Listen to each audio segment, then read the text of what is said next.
daawade arrin mucjiso leh ayaa wixii ka dhacday degmada Gurceel oo sagaar yar u hadlay.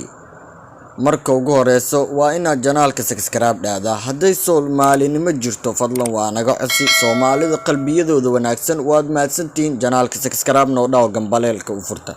Muuqaalkan like tal dhaca. Wixii fikirkiina ee commentiga noo la wadaaga.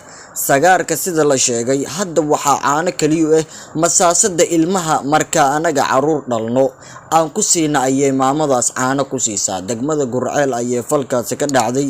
Sagaarkana way hadashay laakiin luuqaday ku hadashay maamada way fahmi weysay maadaama ay ahayd luuqad Carabi ah. Wiil suxufi ayaa loo wacay oo wareystay, laakiin Soomaalida inta ugu badan waxay isweydiinayaan markii la wareysanayay sagaarka luuqad Carabi ama maxay ugu hadli weysay.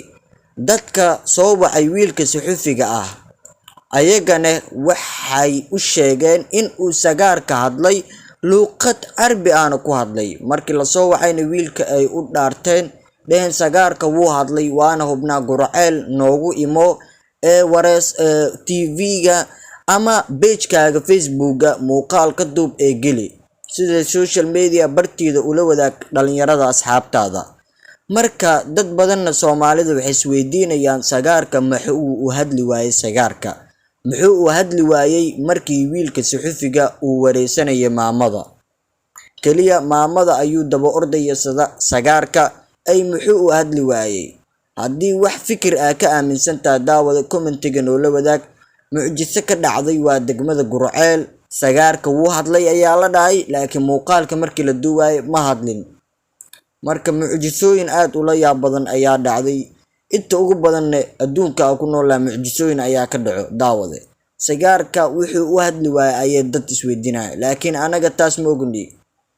Laakiin inta ugu badan falkaas wuxuu ka dhacay degmada Gurceel. Wiilkana markii la soo wacay waxaa loo sheegay in uu luuqad Carabi ku hadlay ee cidna fahmi waayeen inuu imaado loo baahan yahay ee xaalad emergency taa asiga degdeg loogu baahan yahay ayaa laga dhabaajiyay. uu asigana muhiim loo yahay in uu wareysto loo baahan yahay. Sagaarkana markuu u imaado uunan hadlin. Subhanallah daawade. Fadlan muuqaalkan like sar. Soo dhawow daawade. Muuqaal clip ayaan kula wadaagi doonaa. Soo dhawow daawade. Sagaarkan waa sagaarkii luuqadda Carabiga ku hadlayay. Markay baahato ayna dhawaaqdaa, markay dheregsan tahay way iska seexanee. Marka baahi waa ka ilaalshay aad uma hadasho hadda uma dhawaaqdo. Baahi waa ka ilaalshay mar walba masaasadaasaan caano ku siiyaa. Hadda waa dheregsan tahay waa siiyay laakiin waxaan si sharaf leh kaaga codsanayaa haddaad muuqaalka soo daawato fadlan waa naga codsi. Janaalka noo qurxi. Haddii Soomaalinimo jirto janaalka subscribe noo dheh gambaleelkana u furo. Waa intaasoo kaliya codsigeena daawade. Hanaga tagin daawade. Muuqaalkana noo like garee.